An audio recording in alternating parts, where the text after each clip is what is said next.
fact, I ruined Green Arrow for him. Oh, it was only called Arrow, wasn't it, at first, when it came out? Because him and my mom were watching it. Mm-hmm. And he told me about it when I got home. He goes, your mom and I like this new show. It's about a vigilante who's trying to clean up the city with an arrow. And I was like, superhero. Is he Batman's buddy? And my dad was like, no, he's a vigilante. He's cleaning up his city. I'm like, yeah, with his bow and arrow, Dad? He's like, yeah, but that's what he learned on this deserted island. And I'm like, Dad, I think he's kicking around with Superman. And he's like, no, he's a vigilante. And then eventually, like 5 episodes later, I called him from LA. I'm like, how's Arrow going, Dad? He's like, oh, your mother and I don't watch that anymore. They started doing magic and all this weird shit. We're out.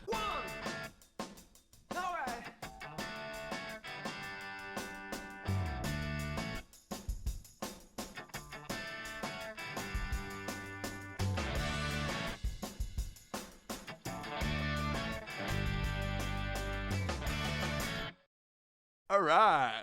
We are back, everybody. How are you, everybody? Welcome back. It's happening. We had a break. Yeah, we had like we're in office. We haven't been on the air since last year. Yes. To use that old dad joke. I know. Should we still mention the show? Welcome back to Standby with JJ and Francisco. We're back. We were standing by. We indeed we were. And actually our Christmas holidays, whatever we're calling it, that holiday period involved a lot of standby as well. Yeah, because we didn't know what was going to happen. Yeah. I guess, because you were going to Canada, so you're going to see if they're going to let you back in. Yeah, it was hard to get into Canada. It was hard to get out of Canada for all for different And you're reasons. Canadian. And I'm Canadian. That's the weird part. That's the weird part. It's like, it's hard for him. Imagine for us, man. It had me questioning how much I value my family. I was thinking, oh, Jesus, is this worth it? So, but yeah, you just reminded me of, and I do want to ask you about your COVID, because Francisco had COVID, everybody. We got a COVID survivor. Yeah, man. All the cool kids are doing it, man. So, just gotta do it. It'll be fun to get to that too. But, yeah, indeed. I flew out of San Francisco because we finished the tour just before Christmas in San Francisco, playing the Warfields, which was awesome. Playing the what is that, a theater? Yeah, the Warfields it's one of the more famous American theater in my mind, anyway. I've always heard about the Warfield. Bands love to play it. And everything. You played it with Jeff. Yeah, Jim with Jim. I was opening for Jim Jeffries there, and it was awesome. I tell you what, it's a hard gig because it's one of my I find the hardest gigs because there's a bar in the room. So it's like a 2,000-seater, but there's a bar in the mid-level right at the back. Yeah. So that people can still stand at the bar. So they're not even facing you. So they don't give a shit about the warm-up. So people are not sitting down. Oh yeah, because it's kind of like, well, I'm waiting for Jim to come. Yeah, it's kind of like a band when you watch the band. Because it's the best job in the world opening for Jim Jeffries because his audiences are awesome, the energy is awesome, it's fantastic, but there are 2 or 3 venues where I'm like, oh, this is going to be a pain in the ass tonight. There's one up in Spokane, I think that had a bar. So anyway, but a bar in the room is the tough one. That's like, oh shit, this is going to be hard. Yeah. But luckily, they shut off 2/3 of the bar. They only kept one little middle section, which made it more manageable right away. Got it. And I think too, you know what it's like when you're ready for a shitty gig and you're focused and you're ready to fucking go. Yeah. Because I think I had 2 of my best shows of the entire tour. Really? And I think that's why, because I was fucking ready to go. So by that you mean like you were like, well, I'm just gonna go, because as comics sometimes we go like, well, if people are not gonna listen to me, I'm just gonna like plow my way through. Yes. Were you doing that? No, I did a lot of audience banter. Oh, a lot of crowd work. Yeah, I came out knowing that it was gonna be tough, and I had a guy in a crazy shirt in the front row, so I just ripped into him, and he was a good sport about it. He was wearing he had a shirt with hot dogs and hamburgers on it.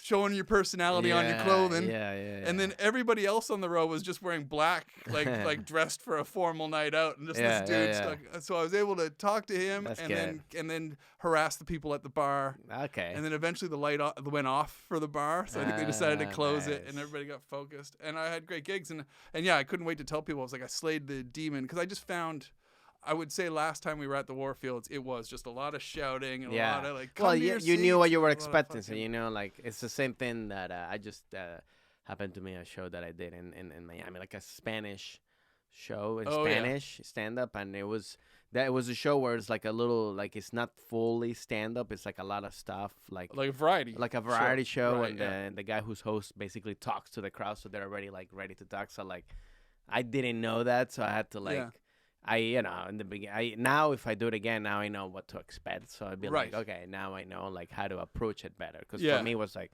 well, I'm just gonna do my sets because I just want to work on my bits, So, but Yeah. I know what you mean, you know. What I mean? Yeah, exactly. You get the best. That's why I think like good comics, you never die twice in a row.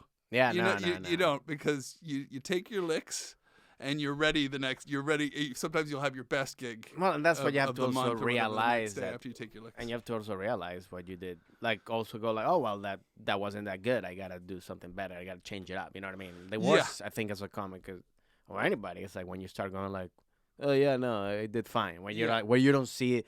It's like, come on, just accept it. It's fine. We all win and lose. You know what I mean? It's fine. Yeah. You know what I mean? Well, I think, the previous, like, it was our third trip there, so it's probably my sixth gig in the Warfields. Yeah. And, or it was my fifth and sixth gigs. Yeah. But in the previous years, I remember like everybody being at the bar. I remember frustrating me, and just because I have a line of whenever people are late or the show starts late, I've got that line of coming out and going, "Oh, it's okay, everybody. 8:00 was just a suggestion." Yeah, that's fine. And that always works Gets a and laugh, centers yeah. everybody and gets that little laugh.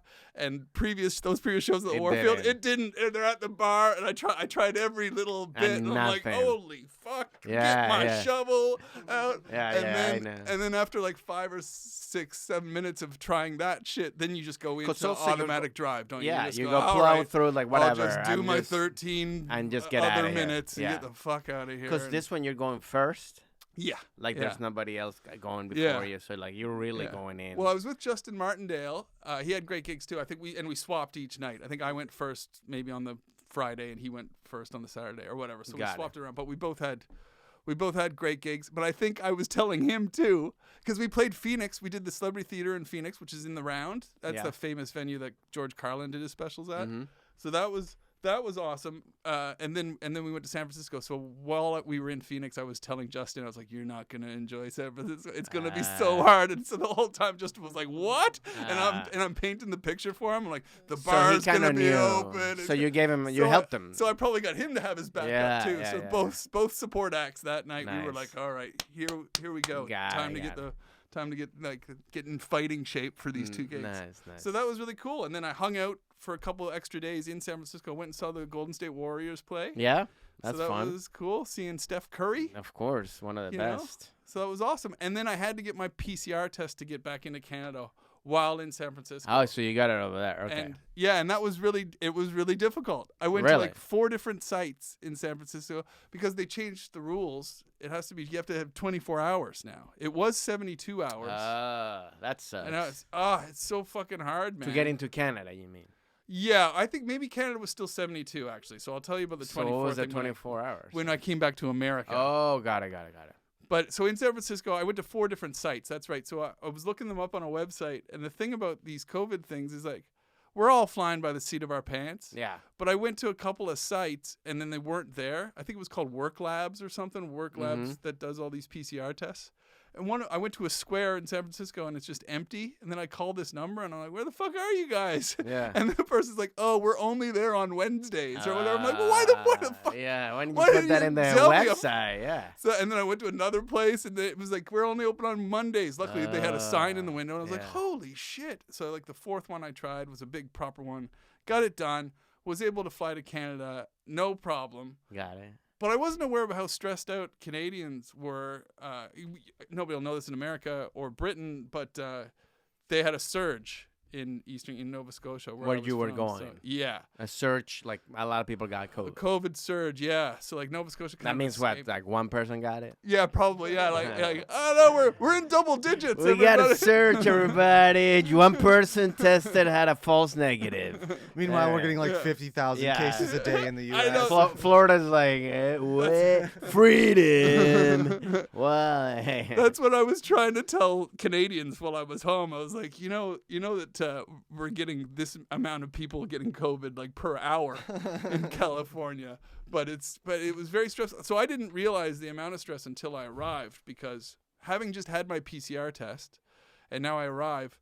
I didn't get I didn't pick up one of those self-tests or whatever that they have in the airports. I didn't bother. I was going to see my parents. Yeah. I just walked out of the airport and the stress started there. I walk out and my mom and dad were like, "Did you get your test just now?" And I just kind of went, "No, I got my PCR test in San Francisco. Everything's fine." Yeah. They're like, "Oh no, you have to have it. You've just been on a flight." I was like, and so then That's I'm the where guy. it started. I was like, "Whoa!" Wow. And You're like, don't you love me, Mom? I was a little bit. Wow. You're It like, was- I came to. It got quiet in the car really quick. So did you take the test? So, well, I didn't have one because they were No. giving them out at the airport. So I've already come through, and my parents were like, "Well, did Oh, you they're get getting one?" it for free. They give them away for free. Why didn't you just grab it? Well, I didn't think anything. I was But just it's free. I was first off the plane. I only had a carry-on because I was coming straight off tour in San Francisco. You were the first on I- the plane. Just grab it. I didn't think it was a bit. I didn't think Yeah. that I would.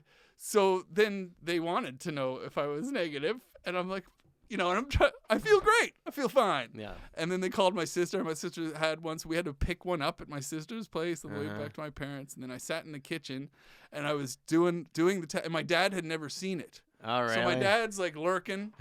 He's like watching me. At first, I thought he was watching me to make sure, like you were doing it like right. make sure I'm not infected. Like Yeah, it's a yeah. fucking zombie film or something. Yeah. If he's infected, I gotta take him out right now Yeah. with the He machete. had a fucking gun. He's like, 2 to the back of the head. That's it. As soon as that Old line Yeller, became man. positive, Yeah. he's like, oh, negative. Hey, what's up, JJ? How yeah. are you? So he's fucking lurking. He's like, "No, I just wanted to see how it works." So I did the whole thing, and it came across negative. And then I was like, "So can everybody relax?" Yeah.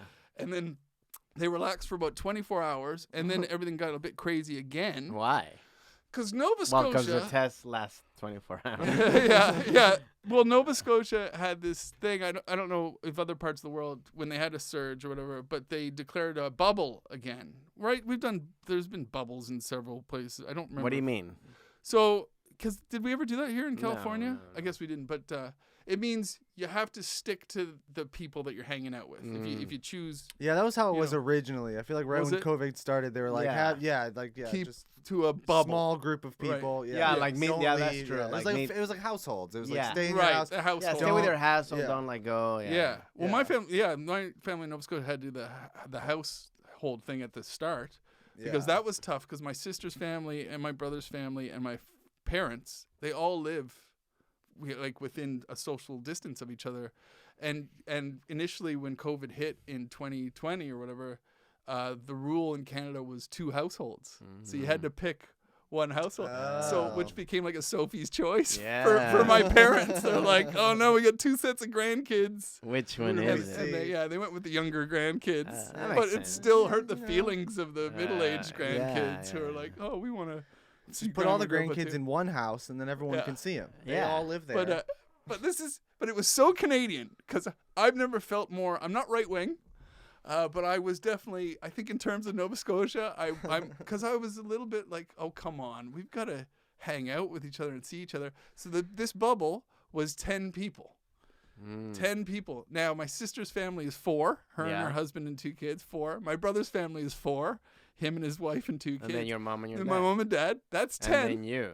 So I was number 11. So, The black so sheep. I felt like I've flown all the way home for Christmas.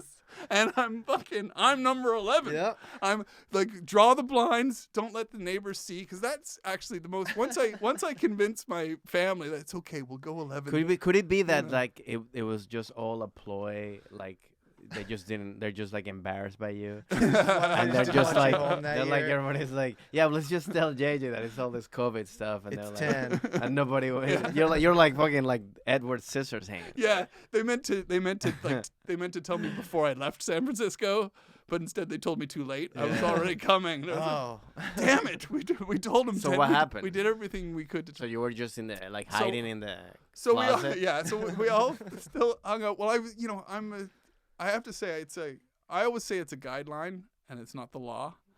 But see, Canadians do treat guidelines like it's a law. Mm-hmm. And now I was just telling you before we went on air, this is true on my Discord channel. Just before the show this afternoon, I was talking about about how people treat guidelines like they're laws in Canada. And I'm like, because the bubble of 10.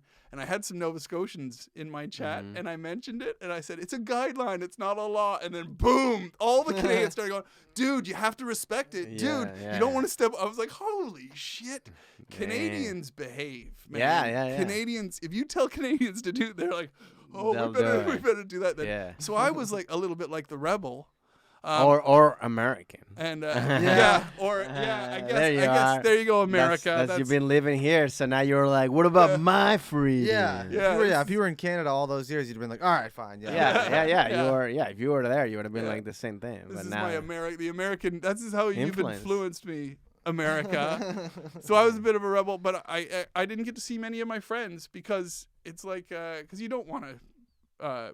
I don't know what make your friends or make your family anxious. Yeah, of course. You know, so I would have. No, I mean, you went there to visit them. What are you gonna like? Who cares? Yeah. Yes. So it was kind of a little bit of solitary. I didn't really get to see a lot of my old friends. I snuck away to see 2 people towards the end of my trip when I had to finally because you went to like some parking lot and like, hey, what's up, buddy? How are I you? did. I went and had a social distance like coffee like, and somebody's like knocking on some policeman is like, what's going on here? Are there more than one person? Are you doing drugs? Are you sucking? Like you doing sex? Are you paying for sex? It's like no, we're just meeting each other because our families doing. Yeah, it's like what? Yeah, exactly. My brother and I had to. My brother works at the hospital, so I understand he's got to respect the rules, or whatever.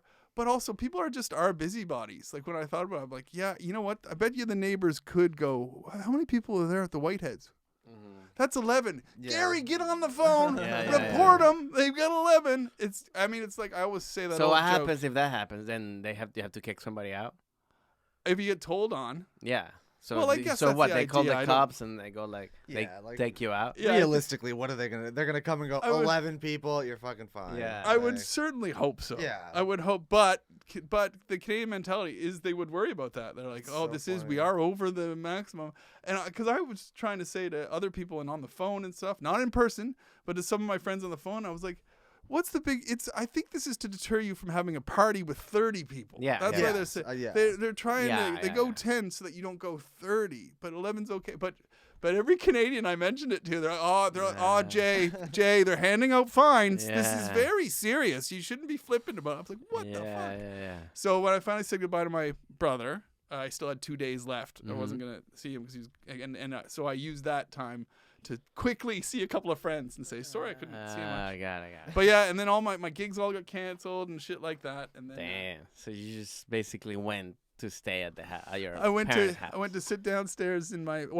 sit around with my parents and binge watch The Rookie or whatever they like, the CSI. They watched The Cleaner, the new one, The Cleaner. Oh, jeez. They like my parents like those procedurals. That's what it's called. It's so big, yeah. I call it a cop drama, but procedurals. A procedural. That's it. That's very nice. Sorry, I'm in the writing business. I feel like all the Chicago shows are really They're all big. procedural. All the Chicago Fire, Chicago and all PD. Same thing with the Grey's Anatomy. They're all procedural. You know what I don't get sometimes is that I grew up in a house that my father's a military man. He wasn't into superhero stuff. He kind of deterred me from ever having, he didn't really nurture me towards, if he saw a superhero comic book, whatever, he was kind of like, that stuff's for pussies, kind of thing. My father's a nice guy, but you know what I mean? So he was more, he more directed me into sport. I played sports and then G.I. Joe. Got it. Sports and G.I. Joe, a little bit of Transformers. Comic books, but lame. Dolls. Cool. Male dolls. That's what my brother-in-law, he's like, yeah, but you played with dolls. Yeah. So I'm like, yeah, I mean, I was a kid and everything, but I wasn't allowed to do superheroes. But that's what I don't get about procedurals. So, because my dad still won't watch, he doesn't watch superhero shows or anything like that. Yeah. In fact, I ruined Green Arrow for him. Oh, it was only called Arrow, wasn't it, at first, when it came out? Because him and my mom were watching it. Mm-hmm. And he told me about it when I got home. He goes, your mom and I like this new show. It's about a vigilante who's trying to clean up the city with an arrow. And I was like, superhero? Is he Batman's buddy? And my dad was like, no, he's a vigilante. He's cleaning up his city. I'm like, yeah, with his bow and arrow, Dad? He's like, yeah, but that's what he learned on this deserted island. And I'm like, Dad, I think he's kicking around with Superman. And he's like, no, he's a vigilante. And then eventually, like 5 episodes later, I called him from LA. I'm like, how's Arrow going, Dad? He's like, oh, your mother and I don't watch that anymore. They started doing magic and all this weird shit. We're out. I was like, you figured it out. Your dad, actually, maybe he just wants to be a superhero. Right? He's like, maybe back when he was little growing up, like his dad told, and like, well, I think he actually secretly wants to be a superhero. Yeah, well, he grew up in a military family too, so I think it's the macho military. Yeah, G.I. Joe makes sense then. Yeah. But that's what I don't get about procedurals is that if you're anti-superhero movies, like what do the superheroes do? They always gather in their not a lair or whatever, their superhero room. But that's what every one of these procedurals does. Yeah, like I'm watching that thing, with Dad, and they're like, "Let's gather the evidence." And then they all stand around in a room, they're just dressed as cops. Yeah, they just don't have superpowers. And they're looking up at crazy stuff. It's all made up. You if say these they cops don't have superpowers, they'd be running around. Well, you say they don't have superpowers, but they're running past bullets and shit, and they're having casual chats while bullets are being shot at them. And I'm like, I feel like looking at my dad going, and you don't like superheroes? Yeah, most people on TV are superheroes. Yeah, they're all made up. They're falling out of 3-story It's not real buildings. life. It's all like exaggerated things that happens. Yeah. Because if it's real life, it would be boring. You watch like John Wick, you're like, that's a superhero. Yeah, that guy he has a superpower Matrix. to not die for 3 movies. Yeah. It's amazing. Yeah, so I ruined that for him. But yeah, that was basically my trip. It wasn't, and then I start to buy into the solitary. Too. You don't want to go out and break all these rules or whatever. Yeah. And then on the day that I was flying back, a huge snowstorm hit. So I was supposed to fly through Toronto to get back here to LA. So Toronto, then LA. It always takes 2 stops to get back from Nova Scotia. There's no... And snowstorm hits, and they put me through Cancun instead. That's so weird. It's fucking weird, isn't it? Like, why is that? Who's going? So from Nova Scotia direct to Cancun? Yeah, I went Nova Scotia direct to Cancun. So that's I guess a lot of Mexico holidays from Canada fly out of Nova Scotia. Yeah. Instead of going out of Toronto or and then how long were you in Cancun? I was in Cancun for 6 hours. So did you go out? I went to the bar that's right outside the arrivals. Oh, okay, perfect. You know how there's always a bar. Whenever you arrive in one of these destinations, like a tropical or exotic destination, and you get to arrivals and you walk out, and I always go, "Who the fuck would drink at this bar?" And that was you. You're barely 10 feet into Mexico. Go to your hotel and go find a real bar. And sure enough, I'm sitting there eating my words, going, "Oh yeah, it's for people like me that are waiting 6 hours." Yeah. So I sat there. I had 2 beers and some guacamole, and then I got back in the queue to go back into inside. the departures. That's cool. Yeah. It just. You should have just stayed in Cancun. Yeah. Well, what was stressful too is I forgot that because I'm on a work visa, I get interviewed. I have to do the interview, right, to get back into the country every time. So I've got my visa with me, and if you fly through Canada, they interview you in Canada, right? So and they used to here they interview when you get back to the U.S. If you fly from anywhere else, you do the interview in LAX. And I'll just say, like, it's easier to do it from Canada. Whoever the American agent is, if I can do it in Nova Scotia, like if I fly Nova Scotia to Boston, but they don't fly to America anymore during COVID from Nova Scotia, so you have to go through Toronto. But it's always easier, especially in Nova Scotia, because I'd see the officer. He's usually from Boston or something. He's like, "Oh, you're a comic. Have a good time." Yeah. Boom, stamp. Well, how was it then when you came to LAX? LAX is always tough. Yeah. So I had a really bad one, like my last visa. Well, how was it right now? It was so fucking easy. Oh, really? I was super stressed. It was 11:55. And now the reason, 11:55 at night, but the reason why I was super stressed is because last time when I got in trouble at LAX, I was flying in from England, and I had 2 months left on my visa. And the guy didn't feel it was enough. Yeah. But this one you didn't. This time I have 9. Yeah. But it's just that they'll find anything, right? Yeah, no, of course. And now it was 11:55 at night. And my COVID test, my PCR test, was expiring in 5 minutes. So I barely got in, and I just thought, oh God, if he wants to double down on the COVID test or whatever. But it was nice and easy. And he just because it was 11:55. He wanted to get the fuck out. He looked at it. He was like, "You're a comedian. I like Bernie Mac." I went, "I like Bernie Mac too." He went, "Cool, boom." And I was like, "It would have been funny if he's like, oh, I don't like Bernie Mac." He's like, "Oh, really?" Nope. Yeah, you're going, staying, baby. Going back to Mexico. So, but I wish I'd thought I maybe would have turned down the Cancun directions. Like they just did it automatically without asking.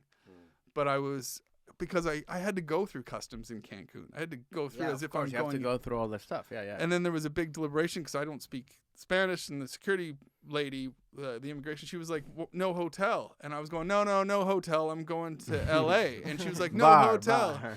And then and I'm like, Outside "No bar. hotel." Yeah. Where's the guacamole? I'm going to the bar for 4 hours. No hotel. Guacamole, burrito, taco. It's like, oh fuck. Are you just like listing? Are you just listing items from Taco Bell? Another white guy coming to the airport. So she was directing me away, like, "Go fill out your hotel." I was like, "No hotel." So that was it. That was Maybe she wanted you to take it to the hotel. Let's go to the hotel, and you're like, "No hotel." I know. Yeah. Good opportunity to make money there. We have a deal with a local hotel, so you have to sign up for that. So I'm glad that it went okay. Yeah. In the end, but it was a long day. And if I had to do it again, I probably wouldn't go through Cancun again. No, I wouldn't take ridiculous. the spontaneous. I'm guessing you wouldn't have even gone home, right? Yeah. You've been like, screw that. I'm not sitting I would in have my parents' just house taken watching another day. Yeah. Arrow for 3 weeks till my dad figures out he's a superhero. Yeah. No, I could have hung out for another couple of days until the snowstorm cleared. Yeah. Because it's just easier to go through the American shit while you're in Canada. Yeah. If that makes any sense. You're back. Yeah. I am back, buddy. And you had COVID the whole time. I was did. away. Well, yeah. During Christmas. Yeah. Like that week of Christmas. And we're going to do a little two-parter here. Mm-hmm. So let's, I'd like to dig into what it was like. Because I want to know, as a survivor. Yeah. I can't wait to hear your tales of woe. Of COVID. Yeah. COVID survive. Yeah, I'll tell you all about it. Right on. On part 2. Yeah, in part 2. Tune in. Yeah. Right So, now. Yeah, so thanks for hanging out with us, guys. And we're happy to be back. We're back. We're back, baby. Bye, hello.